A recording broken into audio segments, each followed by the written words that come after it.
The bank manager pulled me into his private office and closed the door.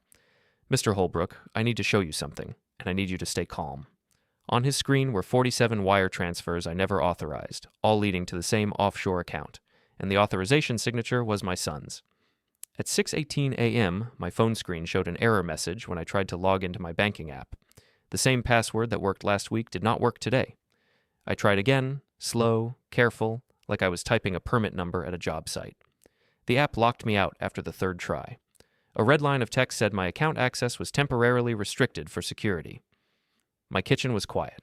The coffee maker clicked, and the smell of stale grounds filled the air. The chair across from me was empty, and that empty space made everything feel louder. I sat at the table and looked at the small folder I kept for bills. I had done construction for most of my life. I learned to keep things simple. One folder for important papers, one notebook for dates, one pen that always worked. I did not chase smart systems. I trusted paper and routines. I opened my folder and found my last printed statement. The balance was written in black ink. It was not huge, but it was my safety. It was the money I saved after years of working in heat, cold, and dust. It was the money I kept so I would not need to beg anyone when my hands got too old for heavy work. My phone buzzed at 6:25 a.m. It was a message from my son, Mason. Mason said the bank did something weird with his card yesterday. Mason said the bank might have updated security. Mason told me not to worry and said he would handle it. The words were too calm, like he was trying to smooth a wrinkle before I saw it. Mason also said I should not go to the bank because it would stress me out. He said he could talk to someone for me. I stared at that message for a long moment. I did not answer. I did not accuse him. I only asked myself why my son was telling me not to go to my own bank. My hand stayed steady, but my stomach felt tight. I stood up and washed my mug, even though it was already clean. That is what I do when I need to think. Then I put on my jacket and took my folder. At 7:10 a.m., I drove toward Northgate Bank. The roads were damp. The sky was gray, and the air smelled like wet leaves. My truck made a small rattle on the right side when I hit bumps, the same rattle it had made for years. That sound felt honest. It felt like a simple problem with a simple fix. Life was not simple right now, but I wanted to act like it was. I wanted to keep my head clear. At 8:05 a.m., I parked across the street from the bank and sat for a moment. I watched people go in and out with normal faces. A woman walked with a paper cup of coffee. A man carried a small envelope. Nothing looked urgent. That is how banks hide trouble. They keep the lights bright and the carpet clean. I looked at my hands on the steering wheel. They were thick, with old cuts and faded scars. These hands built houses. These hands did not steal. I took a slow breath and got out. The bank lobby smelled like carpet, paper, and a faint lemon cleaner. The air felt warm and dry. A row of tellers stood behind counters with small screens. A security guard stood near the door, leaning on one leg, bored. I walked to the counter and waited. A teller called me forward at 9:02 a.m. She smiled politely and asked how she could help. I said I wanted to close my account and withdraw my remaining funds. I said it in a calm voice, like I was asking for a receipt. The teller asked for my ID. I handed it to her. She typed and clicked. Her eyes moved across her screen, and her smile faded. She did not panic. She did not show drama. But her posture changed. She asked me to wait a moment. She stood up and walked to a door behind the teller line. She came back with a woman in a dark blazer and a name tag that said Vesper Hale. Vesper looked at me like she was measuring the situation, not judging me. She asked if I could step into a private office for a moment. Her voice was calm, but the request was firm. I followed her down a short hallway. The office was small and clean. A desk sat against one wall.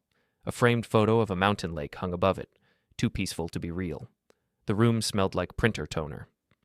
Vesper closed the door and sat across from me. She said she wanted to be careful with her words. She said there was an internal hold on my account, and she could not process a closure at this second. She said it was not because I did something wrong. She said the bank was required to pause certain accounts when patterns looked suspicious. I asked what pattern. She did not answer with full details. She said she could confirm there were several large withdrawals and cashier's checks over a short period. She said it did not match my normal behavior. She said the bank's system flagged it. She said the bank had to protect customers, especially older customers, when there were signs of coercion or unusual activity. The word coercion sat in the room like a heavy tool dropped on concrete. I kept my face calm. I asked who made the withdrawals. Vesper said she could not discuss all access points until her compliance team finished a review, but she said she could show basic recent activity if I consented, and if it was done the right way. She also asked if anyone helped me with banking recently. She asked if anyone had my cards, my PIN, or my online password. Before we dive deeper into this story, I have one small request. Please subscribe, drop a like, comment, and hit that hype button to boost this channel so more people can discover these incredible Reddit stories. I told her my son helped me set up online access a long time ago, but I did my own banking. I told her my daughter-in-law, Winnie, sometimes spoke about money like it was a family project, but I did not give her access. Vesper nodded once. She said she understood. She said she needed to confirm my identity again and asked a few standard questions. I answered. Then she leaned slightly forward and said one sentence that felt like a cold wind.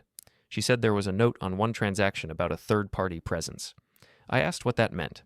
Vesper said it could mean someone was standing near the counter with me, speaking for me, or guiding me. She said a teller sometimes makes a note if they feel a customer is being pushed. She said it was not an accusation. She said it was a marker. She also said there was a concern about a signature not matching my usual signature on file. She said it could be stress, age, or something else. She said it was why the hold was placed. My throat felt tight, but my voice stayed steady. I asked what I should do now. Vesper said she would recommend I speak with an attorney who understands elder financial protection. She said the bank could cooperate with lawful requests. She said she could not tell me everything in this room today, but she could tell me I was right to come in person. She said if I had someone pressuring me, it should stop now. Before I could answer, there was movement in the lobby beyond the office door. Voices rose slightly. A familiar laugh cut through the bank's quiet like a sharp sound. Vesper paused and looked toward the door, like she heard it too. Then she opened the door halfway and glanced out. Her face changed just a little. She looked back at me and asked if my son and daughter-in-law were in the building. I did not answer yet. I did not need to. The next moment, I saw them through the glass wall by the hallway. Mason stood near the teller line. Winnie stood beside him, coat perfect, hair set like she planned to be seen. Mason's shoulders were tense. Winnie's eyes scanned the room and then landed on me. For 1 second, her face froze. Then she smiled and walked toward the hallway. Mason followed, slower, like he did not want to be there but also could not stop himself. Winnie reached the office doorway and spoke in a bright voice. She said she was glad she caught me. She said I should not be doing stressful errands alone. She said I was grieving and tired and not thinking clearly. She said it loud enough so nearby people could hear. Mason stood behind her and avoided my eyes. I did not raise my voice. I did not call her names. I asked Winnie why she was here. Winnie said Mason told her I went to the bank and she came to help. She said her family needed support right now, and she said family money should stay in the family. She said, in indirect speech, that my savings were not just mine, because Mason was my son and she was Mason's wife. She said her family had an emergency and that my money could fix it faster than paperwork and pride. The phrase paperwork and pride hit me the wrong way. I spent my life respecting paperwork because paperwork keeps jobs safe. Paperwork keeps walls from falling. Paperwork keeps men from dying on sight. Pride had nothing to do with it. Control did. Mason finally spoke. He said he did not want a fight. He said Winnie's family was in trouble and he had to help. He said it was temporary. He said he planned to pay it back when things stabilized. He said he did not tell me because he knew I would say no. He said he was trying to protect me from stress. He said it like love, but the reason underneath was fear. He feared my answer.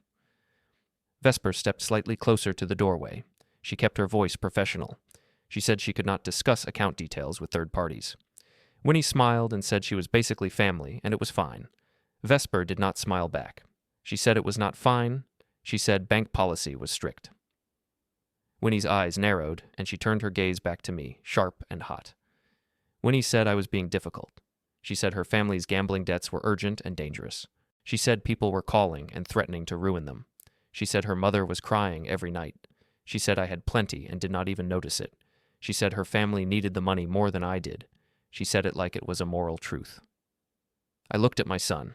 I asked Mason if he knew she was saying that in a bank office with strangers listening. Mason swallowed and said he did not mean it that way.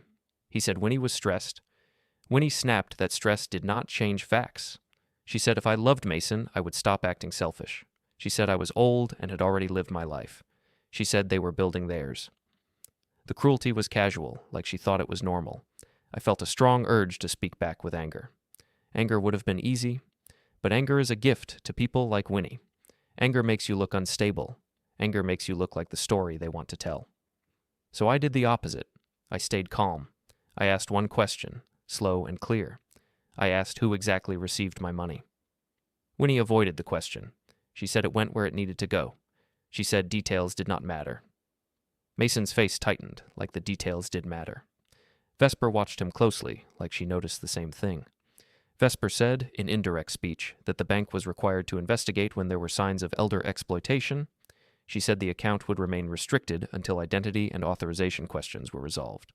She said the bank could not release funds or close the account today. Winnie's confidence cracked for a second. Then she recovered and said the bank was overreacting. She said I probably forgot I authorized everything. She said I had been confused lately. She said she had seen it. She said she worried about my memory. That was the moment I understood the real attack. They were not only draining money, they were draining my credibility.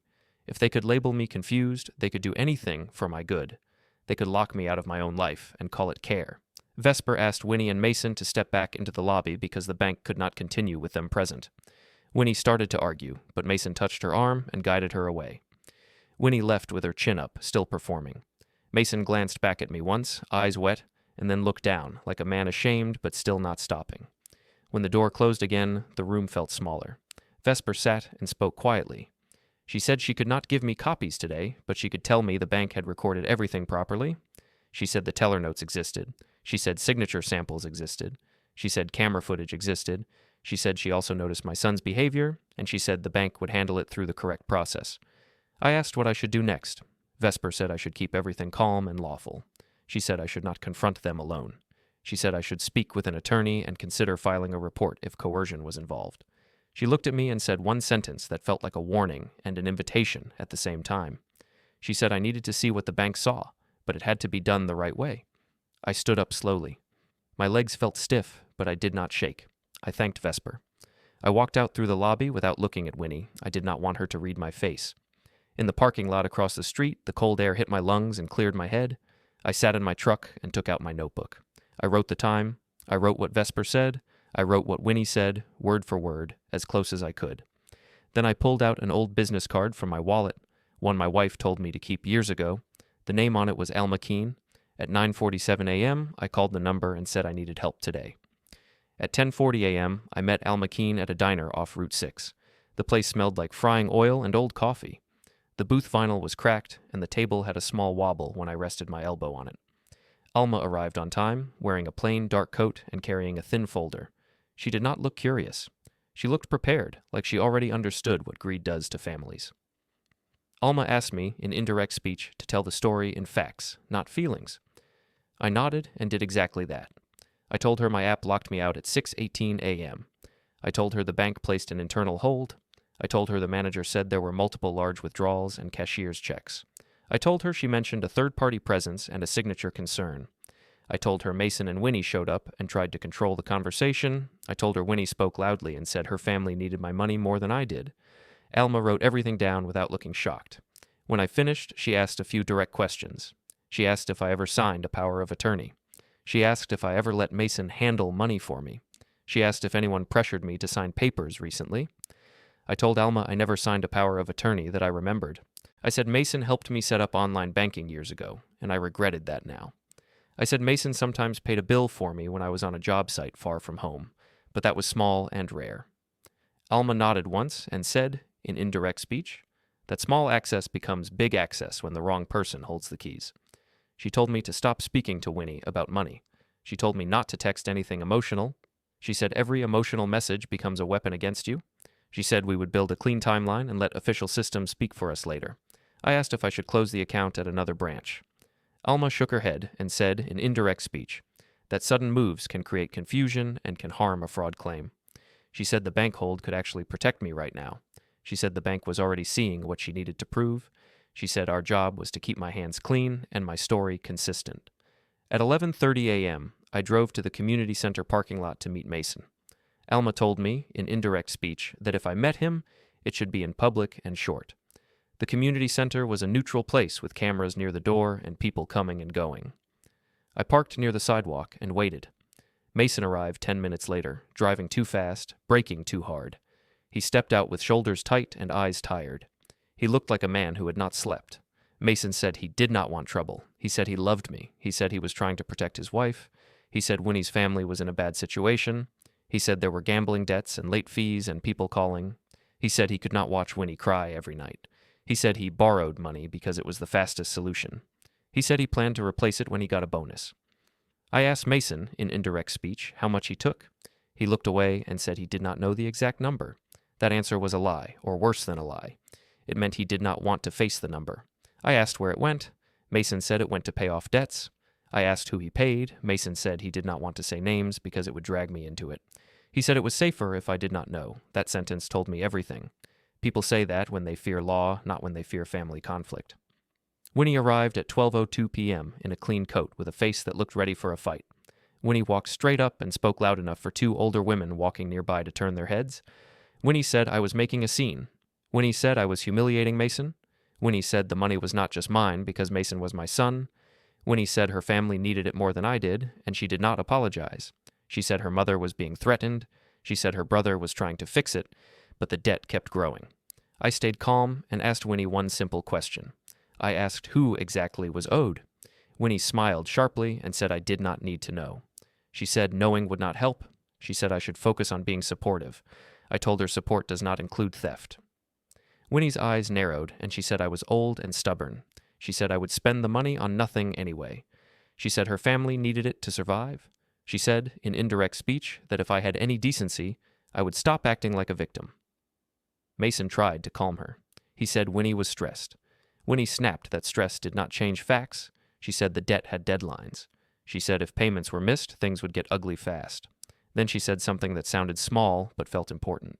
She said her brother Corbin had a payment window today, and he needed the rest by evening. When she said the rest, Mason flinched. His face tightened like he knew something I did not. I did not argue further. I told Mason I would speak through my attorney now. Winnie laughed and said attorneys were for people with money to waste. I turned away and got back in my truck. My hands stayed steady, but my chest felt cold. In my mirror, I saw Winnie talking fast and waving her arms, while Mason stared at the ground. That picture stayed in my mind like a warning sign. At 12:50 p.m., I did something I did not plan to do. I drove toward the pawn shop strip mall near the edge of town. I did not go there to confront anyone. I went because I wanted to understand the shape of the pressure. The strip mall looked tired, with cracked pavement and neon signs that buzzed. A payday loan place sat between a vape shop and a pawn shop. People stood outside smoking, shoulders hunched against the wind. I parked across the lot and watched. A few minutes later, I saw Corbin Cade. I had met him at family dinners. He always smiled too wide and talked too loud, like he was trying to sell himself. Today his face was tight and angry. He paced near the pawn shop door, looking at his phone, tapping it like it was a bomb. He went inside and came out again with a small paper slip in his hand. He waved the slip at the clerk through the glass and spoke with sharp movements. I could not hear the words, but I saw the panic in the way he pointed at his watch. A man in a hoodie stepped close to Corbin. The man's posture was calm in a way that felt dangerous. Corbin stopped pacing and listened. He nodded quickly, then handed the man a folded envelope. The man checked it, then walked away without rushing. Corbin exhaled hard and rubbed his face with both hands, like a man trying not to break. Then Corbin looked around the parking lot and scanned the cars. For a second, his eyes passed over mine. I looked down at my steering wheel, not wanting him to notice me. Corbin walked to his car and drove off fast. I sat still in my truck and listened to the quiet hum of my engine. My son did not borrow money for a family emergency. He fed a machine, and that machine had people who did not care about my son or my daughter-in-law's tears. It cared about payments and control. At 1:40 p.m., Alma texted me and asked if Mason contacted me again. I told her he had, and I told her Winnie mentioned a payment window. Alma replied with one line. She said, in indirect speech, that gambling debt tied to coercion often leads to crimes bigger than family borrowing. She said we would move carefully and we would move lawfully, because the law moves faster when banks and courts see the same pattern. At 2:15 p.m., I pulled into my driveway and sat with my engine off. I looked at my house, at the quiet windows, and I felt something settle inside me. I loved my son. I did not want to destroy him. But I also knew this was not a small mistake. This was a choice. And the people around him were teaching him to treat me like a resource, not a father. I went inside, opened my notebook, and wrote down every time and place again. Then I wrote one question at the bottom of the page, slow and clear, because it was the next step and the real fight. How did they get the bank to let them do it in my name? At 8:05 a.m. the next morning, I sat at my kitchen table with a cold cup of coffee and my notebook open. I read my timeline again. I did not do it to punish myself. I did it because facts are stronger than feelings. My phone buzzed once. It was Mason. He said he wanted to talk and said he was sorry. He added that Winnie was taking it hard and that I should not make it worse. I did not answer. I wrote down the time. At 9:10 a.m., I drove to Alma Keene's office. The building was small and quiet, with a plain sign and a clean hallway. The waiting room smelled like paper and black coffee. A receptionist asked my name and pointed me to a conference room. Alma came in with a folder and a calm face. She asked if anything new happened overnight. I told her Mason called again. I told her Winnie kept repeating that I was confused. Alma nodded once. She said, in indirect speech, that the confused story was not an accident. She said it was a tool. She said people use it when they want control without consent. Alma asked me to describe exactly what the bank manager said. I repeated Vesper's careful phrases. I said internal hold, third-party presence, and signature concern. Alma wrote those words down and underlined them. She said, in indirect speech, that banks do not write notes like that for fun. She said those notes are made when staff feels something is wrong, but they cannot prove it yet. She said those notes become powerful later, when the right process forces them into daylight. She told me we would not fight in the lobby. She told me we would build a clean case file. Alma asked if I had any old documents that could give Mason control, like a power of attorney, a joint account, or a beneficiary form that was changed. I told her I did not remember signing anything like that. I said Mason once helped me with paperwork when I had a bad back, but I did not remember giving him full control. Alma said, in indirect speech, that memory gaps are exactly what dishonest people aim for. She told me not to blame myself. She told me to focus on what we could prove. She explained the next steps in simple terms. She said we would request the bank preserve footage and records. She said she would speak to compliance, not to a front desk. She said we would file a fraud concern in the correct way if the facts supported it. She said we would also prepare in case Winnie tried to push guardianship or temporary control. She said, in indirect speech, that those petitions are often used as pressure, not as care. Then Alma asked if I had anything important at home that could be taken, copied, or used against me. I thought about my small home safe and my old lockbox. I told her I kept a sealed envelope from years ago, something I wrote when I first retired and worried about being pressured later. It was not dramatic, it was just my own plan, written on a quiet day. Alma's eyes stayed calm, but she leaned forward slightly. She asked where it was. I said it was in a small lockbox in my closet. Alma told me, in indirect speech, not to open it yet.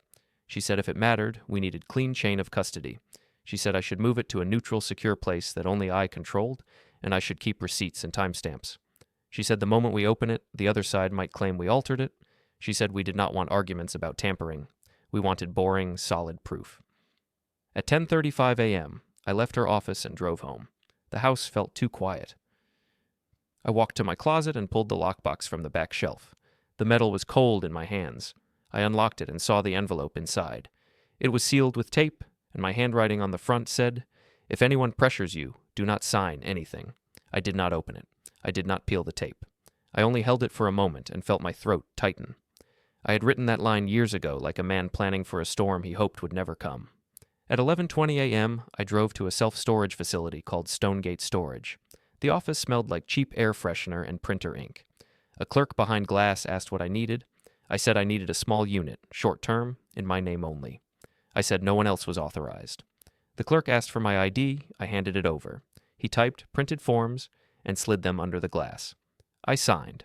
He gave me a gate code and a receipt with a timestamp. The storage rows were long and quiet, metal doors on both sides like closed mouths. My unit was in row C. I rolled the door up. The sound scraped and echoed. Inside, the space was empty and clean. I stepped in and placed the sealed envelope on the concrete floor near the back wall. I did not hide it under blankets. I did not act like a thief.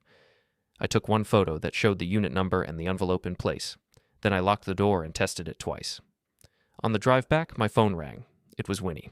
I let it go to voicemail. A message came right after. Winnie said, in indirect speech, that she was worried about my memory and that she wanted to schedule a doctor visit for me.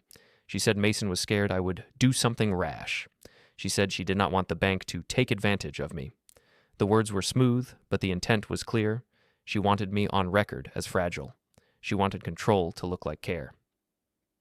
I forwarded the message to Alma. Alma replied with one sentence. She said, in indirect speech, that the medical angle was a common move when money theft is exposed. She told me to keep saving everything. At 2:05 p.m., I drove to the casino shuttle stop outside the city. I did not go to gamble. I did not go to chase Corbin. I went to understand the machine Winnie described, the one with deadlines and fear. The shuttle stop had a small bench, a trash can, and a sign with route times. The air smelled like exhaust. People waited with blank faces, like they were already somewhere else. I stood a little apart and watched. When the shuttle arrived, I got on and sat near the back. The bus interior smelled like old fabric and sweet perfume. I looked out the window and kept my face neutral. I saw Corbin Cade step on at the next stop. He wore a clean jacket but looked exhausted. He kept checking his phone. His leg bounced. He did not notice me. Or maybe he did, and he pretended not to. Either way, I stayed quiet. At 3:10 p.m., the shuttle dropped us near the casino entrance. The lobby was bright and loud, with lights that made everything shine. It smelled like carpet and air conditioning. A security desk sat near the front. Signs on the wall warned about cash limits and suspicious activity reporting. I did not stare at the signs for long, but I noticed them. They were not there for decoration. Corbin walked fast toward an ATM area near a corner wall.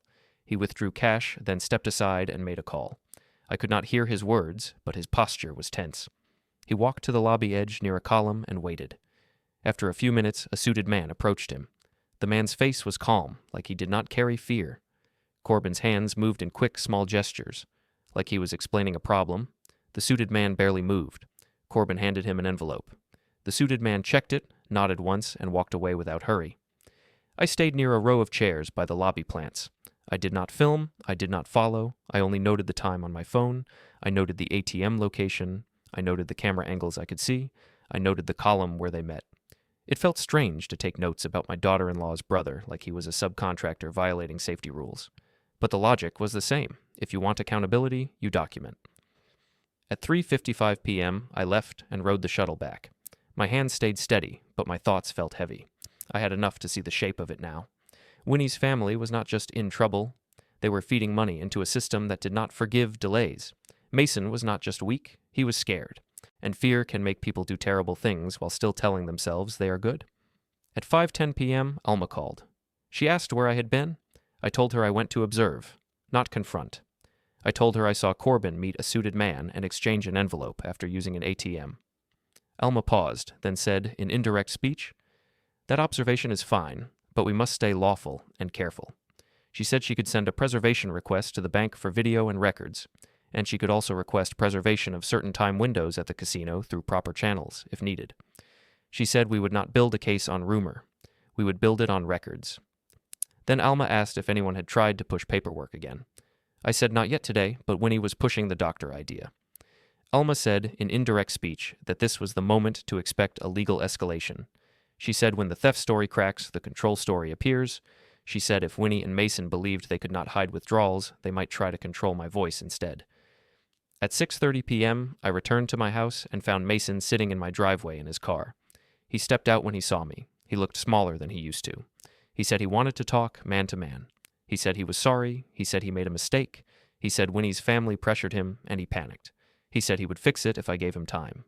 He said, in indirect speech, that attorneys would ruin everything, and that we could handle it privately.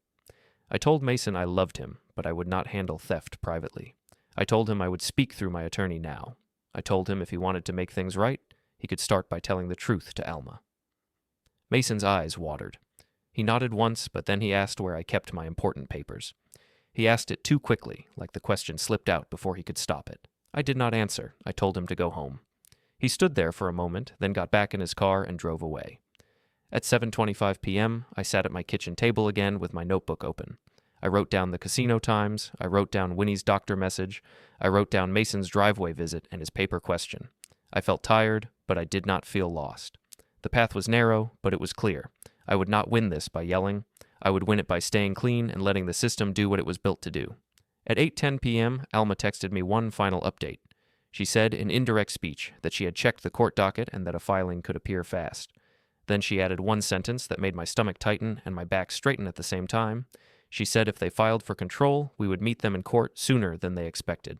At 6:05 a.m., I woke up to a knock on my front door. It was not a hard knock. It was polite, like someone trying to look harmless. I put on my robe and walked to the window first. 2 people stood on my porch with clipboards. A third person waited near a car at the curb. I opened the door only halfway and kept the chain on.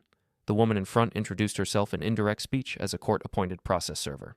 She said she had documents for me. My throat tightened, but my hands stayed steady. I asked what it was about. She said it was a petition filed by my son and daughter-in-law requesting temporary financial guardianship. The word guardianship hit me like cold water. It was not about care, it was about control. I accepted the papers and closed the door. The house felt too quiet again. I sat at my kitchen table with the packet in front of me and did not read it right away. I took a slow breath and wrote the time in my notebook. Then I called Alma. Alma answered quickly, like she was already expecting it. I told her what arrived and the exact words used. Alma said, in indirect speech, that this was the move she warned me about. She said it was also a mistake because courts do not like guardianship used as a shortcut to money. She told me not to speak to Mason or Winnie today. She told me to keep the packet clean and bring it to her office. She said we would respond properly and ask for an emergency hearing if needed. At 7:20 a.m., I drove to Alma's office with the petition in a folder. The sky was gray again, and the air smelled like wet concrete. On the way, my phone buzzed with messages. Winnie sent a long text saying she was terrified for my safety. She said I was not thinking clearly. She said the bank was manipulating me. She said she filed guardianship only because she loved me and wanted to protect me from myself.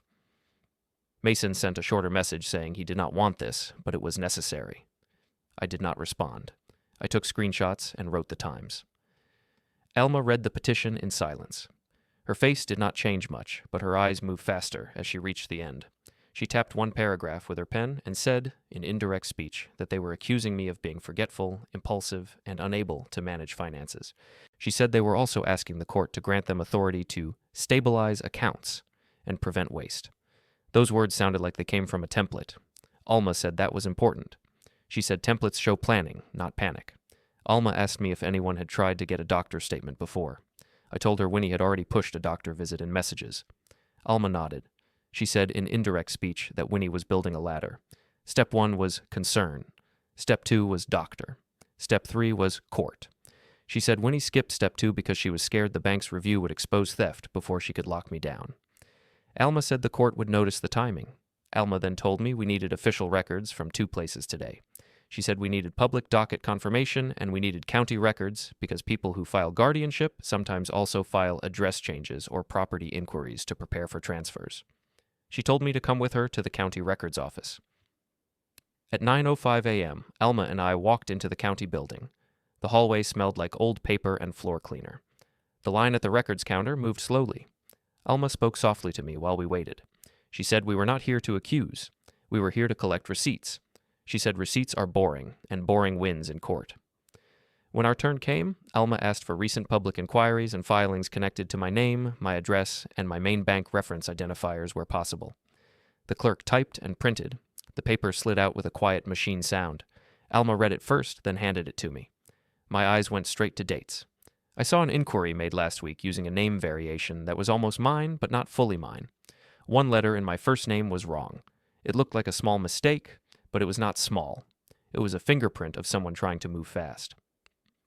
I asked the clerk what that inquiry meant. The clerk said, in indirect speech, that people can request information for many reasons, and that he could not guess motives. Alma asked if the inquiry included a reference number and time. The clerk printed a receipt with the exact time and a code. Alma told me to keep it and to photograph it. I did both. My hands did not shake. My stomach did. Back in the hallway, Alma said, in indirect speech, that this receipt supported a pattern of pre-planning. She said it showed someone touched systems around my identity before the guardianship filing.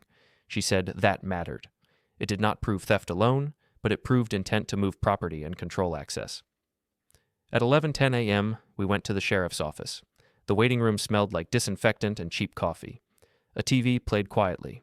Alma told me to keep my words simple. She said we were making an informational report, not a dramatic accusation. When we reached the front desk, I explained in indirect speech that I believed I was being pressured and exploited financially, and that a guardianship petition had been filed as part of that pressure. I said the bank had placed an internal hold due to suspicious activity and that my son and daughter-in-law were now trying to claim I was incompetent. The deputy asked for names, dates, and any supporting items.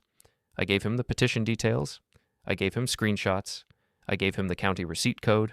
I described Winnie's statements at the bank about my money belonging to her family. The deputy typed for a long time and printed a report number. He said, in indirect speech, that a report does not automatically mean charges, but it creates a record. He said records matter when courts decide who is credible. He told me to keep saving messages and not to meet anyone alone about money. At 1 p.m., I sat in my truck and stared at the dashboard for a minute. I felt grief for my son because I could see he was drowning. I also felt anger, but it stayed under the surface, controlled. Anger would not help.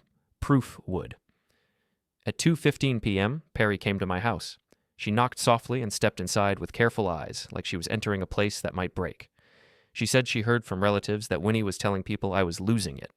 Perry said Winnie called my cousin and said I forgot bills and made unsafe decisions. Perry said Mason sounded quiet in the background on that call, like he was letting Winnie drive. Perry asked what she could do. I told Perry in indirect speech that she could help me by staying calm, not arguing with Winnie, and writing down what she hears. I told her to save messages and screenshots. I told her not to post anything online. Perry nodded and said she understood. She asked if I was scared. I said I was not scared of court. I said I was scared of being erased while still alive. Perry's eyes filled with tears, but she did not collapse. She sat with me at the kitchen table and helped me organize my timeline pages into a clean stack. At 4:05 p.m., Mason showed up again, this time at my front door. He looked like he had been awake all night. He said he wanted to explain. He said he did not want to hurt me. He said Winnie forced him into filing because she feared her family would suffer. He said he regretted it now. He asked if we could stop lawyers and stop the bank and handle it privately. He said, in indirect speech, that court would destroy the family. I kept my voice even. I told Mason I would not talk without Alma present. I told him the guardianship filing crossed a line. I told him he could still do one right thing.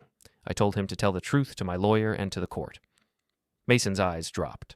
Then he asked again where I kept my important papers. He asked it like it was a habit he could not stop. That question confirmed Alma's warning.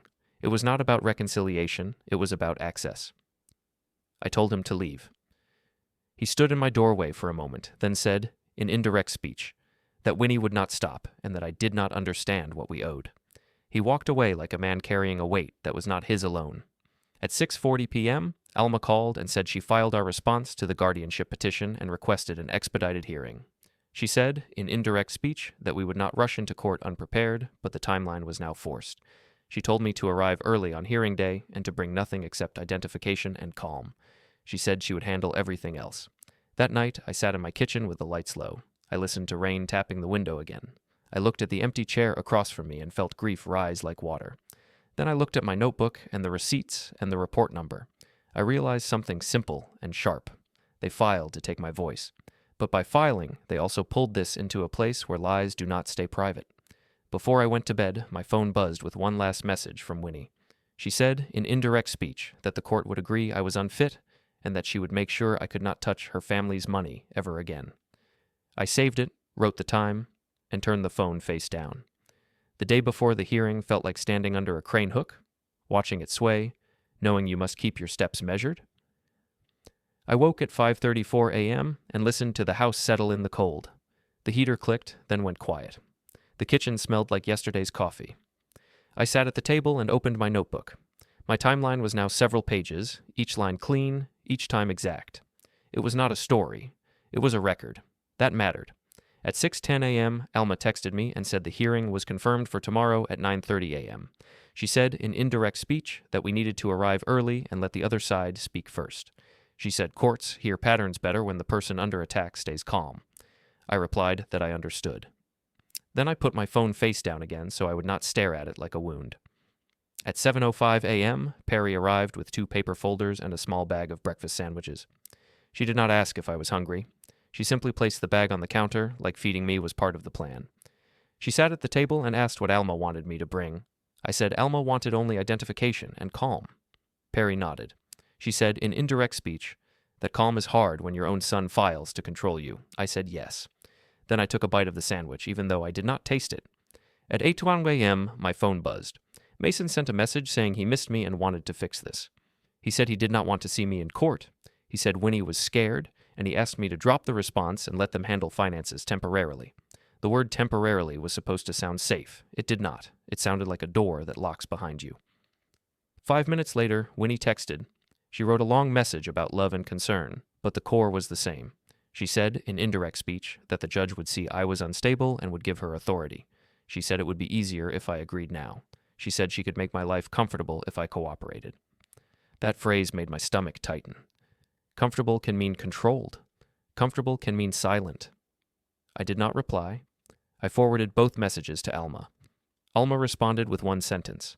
She said, in indirect speech, that threats and promises in writing are gifts in court. She told me to keep saving everything. At 9:40 a.m., I drove to Stonegate Storage. I did not go to open the sealed envelope. I went to confirm it was still untouched. The storage row smelled like dust and metal. The roll-up doors looked like gray teeth. I unlocked my unit and rolled the door up slowly. The sealed envelope sat exactly where I left it, tape intact, my handwriting still clear. I took one photo with the unit number visible, then I locked the door again. That was all. I wanted no argument later about tampering, and I wanted no temptation now to chase answers before the right moment. At 10:30 a.m., I drove by the bank without going in. I did not want a lobby scene. I did not want Winnie to film me from a phone and call me unstable. I parked across the street for 1 minute and watched the doors. I remembered Vesper's careful voice and the word coercion. I remembered her saying the bank saw things I had not seen yet. I started my truck and drove away. At 11:20 a.m., Alma asked me to meet her for a short preparation session. Her office conference room was quiet and smelled like paper. She laid out the plan in simple steps. She said, in indirect speech, that tomorrow was not about revenge. It was about truth and safety. She said the court needed to hear 3 things clearly. 1, that I was competent and consistent. 2, that my son and daughter-in-law had financial motive and pressure tactics. 3, that official records supported what I said. Alma rehearsed my answers with me. She asked how I would respond if the judge asked about memory problems. I said I had none diagnosed and that my bills and business history showed I handled systems for decades. She asked how I would respond if Winnie said she only wanted to protect me. I said protection does not require theft, secrecy, or public humiliation. Alma nodded. She said, in indirect speech, that those sentences were clean. She said not to add extra words. She said extra words give openings. Then Alma said she had spoken again with bank compliance, and she confirmed that a representative could appear to testify if subpoenaed. She did not tell me the details of the evidence yet.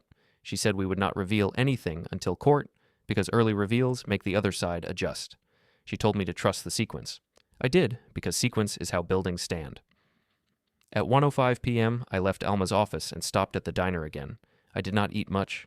I sat in a corner booth and watched people come and go. 2 men talked about football. A woman laughed at a text. Life continued around me like a river. I felt separate from it, like I was standing on the bank, cold and dry. My phone buzzed again. It was a call from Corbin Cade. I did not answer. Corbin left a voicemail. He said in indirect speech that we needed to talk because this is bigger than you think. He said if I did not help, people could get hurt. He said my family would suffer. He said I was being stubborn and making it worse. I forwarded the voicemail to Alma. Alma replied quickly. She said, in indirect speech, that outside pressure calls are common when a court date approaches. She said, do not meet Corbin. She said, do not argue. She said we would let law enforcement handle threats if needed. At 3:20 p.m., Perry called and said Winnie had been calling relatives again. Perry said Winnie told them I was confused and paranoid and that Alma was taking advantage. Perry said Winnie asked people to show up at court to support the family and to show the judge how worried everyone was. That made me exhale slowly. Winnie wanted an audience. She wanted the courtroom to feel like a stage. She did not understand that stages have records. At 5:10 p.m., Mason came to my house again. This time, he did not park in the driveway. He parked at the curb like he did not want to be seen. He knocked softly.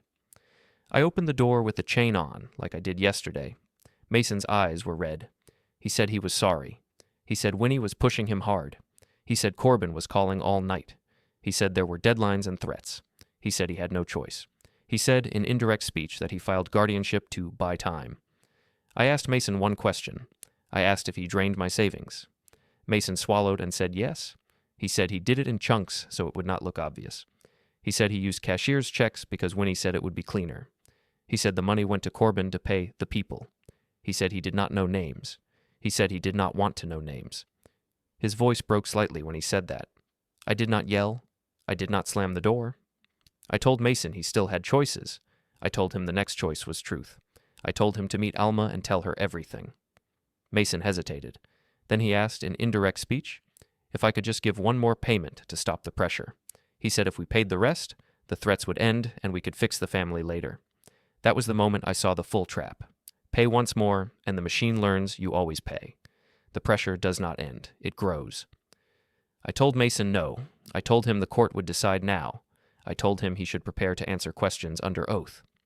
Mason's face went pale. He stepped back from my door like I pushed him, even though I never touched him. He whispered that Winnie would hate him if he talked. I said Winnie already used him. Hate was not the problem. Crime was. Mason left without another word. I locked the door and leaned my forehead against it for a moment. I felt grief like a weight in my ribs. Then I walked to the table and wrote down what Mason admitted, with time and exact phrases. I wrote it like a report, not like a confession. That night, I laid out my clothes for court like I was laying out work gear. Simple shirt, clean jacket, nothing flashy. I placed my ID in my wallet and set my keys in the same spot by the door. I did not drink. I did not scroll my phone. I sat in the quiet and listened to the heater click on and off. At 11:02 p.m., Winnie sent one last message. She said in indirect speech that tomorrow she would finally take control and that the judge would see I was unfit. She said she would make sure I could never touch her family's money again. I saved it. I wrote the time. Then I turned off the lights. I went to bed without peace, but not without direction. Tomorrow was not about who shouted louder. Tomorrow was about who could prove what, with dates, records, and witnesses. At 8:35 a.m., I stood outside courtroom 3B with Alma Keene beside me. The courthouse hallway smelled like floor cleaner and wet coats. People spoke in quiet voices, like they were afraid to disturb the building. The lights were bright and flat, making everyone look tired. I kept my hands empty and my face neutral. Alma told me, in indirect speech, to let the other side perform first. She said performance creates cracks. At 8:58 a.m., Winnie arrived with Mason and Corbin. Winnie walked like she owned the hallway. Mason walked like he was carrying a heavy box he could not put down.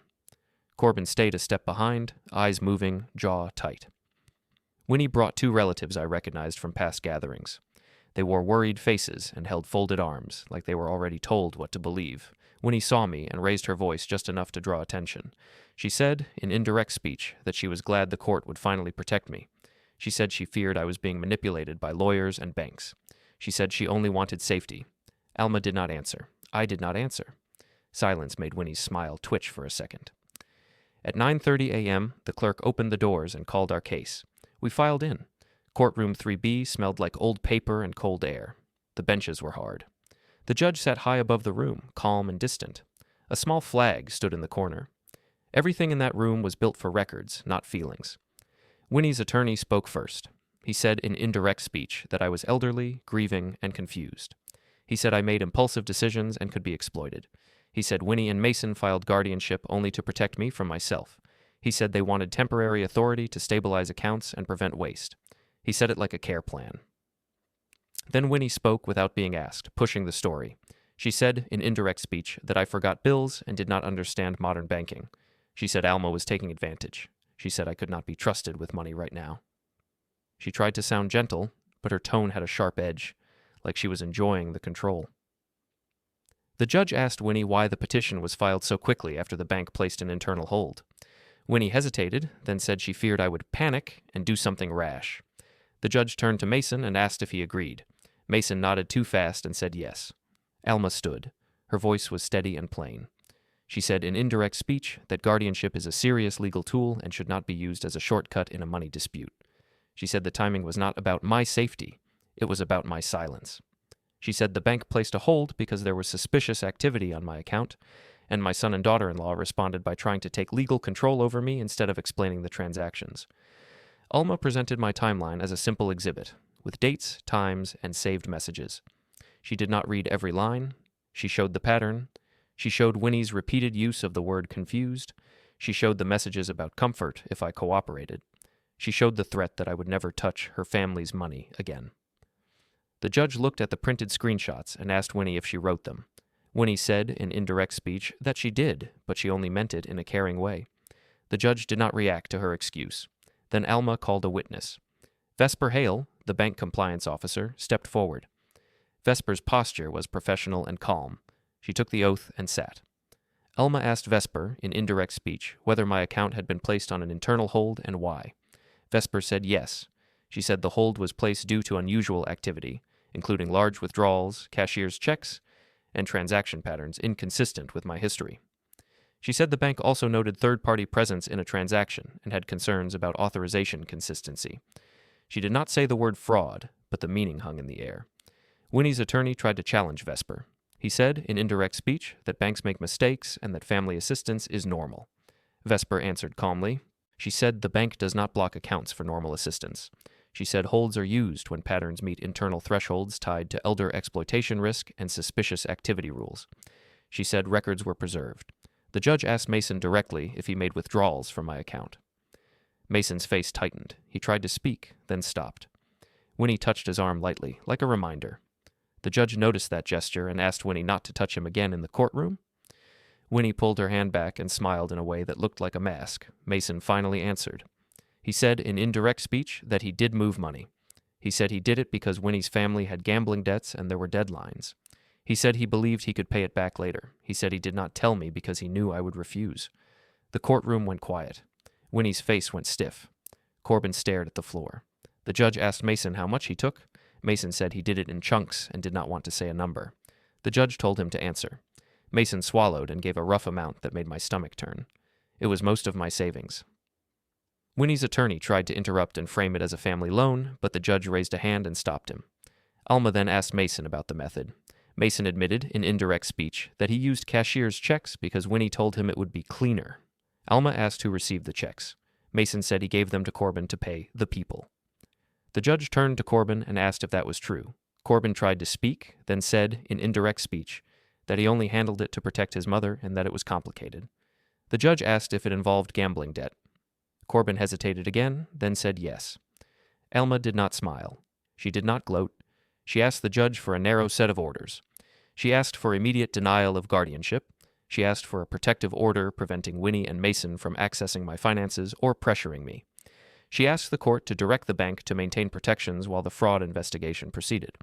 She asked the court to refer the matter to the proper authorities for elder exploitation review. She asked in plain language, like she was requesting a safety shutdown on an unsafe site. Winnie stood abruptly and tried to speak. She said in indirect speech that I was exaggerating and that I agreed to help them. She said I forgot my own consent. Alma asked Winnie if she had written consent from me. Winnie said it was understood in family. Alma asked if she had a notarized document. Winnie's eyes flicked toward Corbin, then toward Mason. She said no. She said it was not needed because I was family. The judge's face hardened slightly. The judge spoke slowly, choosing words like nails. The judge said the petition for temporary financial guardianship was denied. The judge said the evidence presented showed coercion and financial exploitation concerns, not a need for protection from me. The judge issued a protective order preventing Winnie and Mason from contacting me about finances or requesting signatures. The judge ordered that any attempted access to my accounts by them be blocked and documented. The judge also said the matter would be referred for investigation into elder exploitation and possible fraud, based on admissions and bank evidence. Winnie's mask cracked. She said, in indirect speech, that the judge was ruining her family. The judge told her to stop. Corbin shifted in his seat, pale. Mason looked like he might cry, but he also looked relieved, like the pressure finally had a name that was not his alone. The clerk printed the order. The judge signed it. The pen scratched paper in a small final sound. Alma gathered her folder and rested a hand lightly on my arm, steady and quiet. I did not speak. There was nothing useful left to say. As we stood to leave, Mason said my name in a broken voice. Winnie hissed at him under her breath. Corbin stared straight ahead like a man watching a wall fall. I walked out of courtroom 3B without looking back, not because I felt proud, but because the system had spoken and the door was already closing. In the hallway, Alma said, in indirect speech, that this was only the first official step and that the next steps would move fast now that there were admissions on the record. I nodded once. My chest felt heavy, but my mind felt clear. The money was almost gone, but my voice was still mine, and the court order in Alma's hand made that fact real. Outside, cold air hit my face. I took one slow breath and kept walking, because I understood something simple. They thought stealing my savings would make me powerless. Instead, their greed pushed the truth into a room where lies cannot survive.